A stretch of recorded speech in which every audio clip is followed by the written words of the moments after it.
कल adviser to वर्दी governor Bhatnagar साहब से मिली। हम अपने एडमिनिस्ट्रेटिव सेक्रेटरी एजुकेशन के साथ भी बात की हमने, तो एक मेमोरेंडम दिया हमने 20 नुकात से भी ज़्यादा। तो बात यही थी कि हम महकमा तालीम की शान रफ्ता को बहाल करने में कहाँ कहाँ पे पीछे हैं और क्या क्या चीज़ों की किन किन चीज़ों की ज़रूरत है इसको आगे ले जाने में। हमारे पास इस वक्त कंसर्न जो है वो बच्चे की क्वालिटी एजुकेशन है। उस क्वालिटी एजुकेशन को लेकर हमारे पास जहाँ जहाँ मुश्किलात हैं वही हमारे सुझाव भी रहे और वही हमारी मामलात भी वहाँ रहे। हमने वहाँ पे ये कहा कि एक उस्ताद को वक्त पे तनख्वाह अगर ना मिले तो मायूस होता है। मैं आपको बताऊं कि हमें कुटवा से भी शिकायत आ रही है कि 3-3 महीने 2-2 महीने असातिज़ा की तनख्वाह बंद है। उसकी वजह यह है कि हमारी हेड मास्टर्स या प्रिंसिपल की पोस्टें खाली हैं, तो डीडीओ पावर्स के लिए वेट करना पड़ता है। हमने ये बात रखी कि ट्रांसफ़र पॉलिसी के अंदर कहीं कहीं पे मॉडिफिकेशन की ज़रूरत है। जैसे आपके लिए मैं बताऊं कि हमारा जोन 1 उन्होंने डिजिग्नेट किया है डिस्ट्रिक्ट हेडक्वार्टर, और हर एक की चाहत है कि मैं डिस्ट्रिक्ट हेडक्वार्टर पर ड्यूटी देता हूँ। अगर 20 पोस्टें हैं तो 1000 लोग उसकी ट्रांसफ़र के लिए अप्लाई करते हैं। हमने कहा कि तहसील हेडक्वार्टर को या एजुकेशन जोन को वहाँ पर जोन 1 में रखा जाए। हमने कहा जोन 5 के लिए सिर्फ 2 या 3 साल के बजाय 1 साल रखा जाए और एकेडमिक सेशन ख़त्म होने के बाद वापस लाया जाए। हमने ट्रांसफ़र पॉलिसी में RET की ट्रांसफ़र पॉलिसी की वकालत की, उसमें स्पेशल प्रोविजन रखना चाहिए लेडीज़ का जो RT हैं, क्योंकि उनकी शादियां होती हैं एक डिस्ट्रिक्ट से उठाकर दूसरे डिस्ट्रिक्ट में।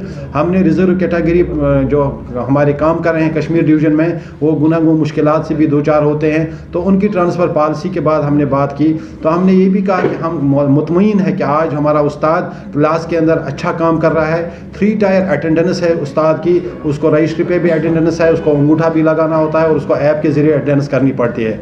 उसके बावजूद जो उसके मामलात हैं, तो ये टीचर्स फोरम जिसकी मैं वैसे के चेयरमैन क़यादत करता हूँ, या हमारे डॉक्टर संजय शर्मा हैं, या हमारे शौकत बेग साहब हैं, मेरे दूसरे लोग हैं, तो ये सब के सब लोग जो हैं ये बतौर ब्रिज काम कर रहे हैं असातिज़ा और एडमिनिस्ट्रेशन के दरमियान। तो हम पूरी उम्मीद हैं बहुत मामलात हल हुए हैं और जितने भी मामलात हैं उनका हल होना बाकी है। हम ओल्ड पेंशन स्कीम की बात करते हैं कि 60 साल के बाद एक बंदा रिटायर होता है, अगर उसके पास कुछ रिटायरमेंट का पैसा है, उसका पेंशन है, तो उसको घर में भी इज़्ज़त है, घर से बाहर भी इज़्ज़त है, कम से कम अपनी दवाई के लिए कुछ खरीद फरोख्त कर सकता है। इसी तरह हमने बात की कि जो UT आप जम्मू कश्मीर, इसको UT आप दिल्ली और गवा के बराबर पे इनामली जो है इसको दूर करके उस पे सेक्शन में लाया जाए। इसी तरह हमने बात की है कि जो हमारे दूर दराज में जो टीचर हैं काम कर रहे हैं कि उनको वहाँ पर इंफ्रास्ट्रक्चर बिल्ड किया जाए।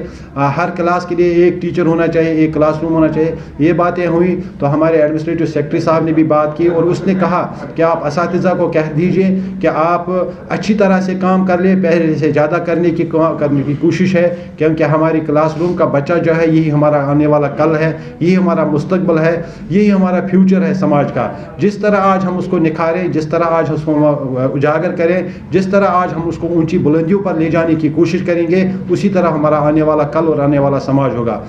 टेक 1 अब आपके WhatsApp पर।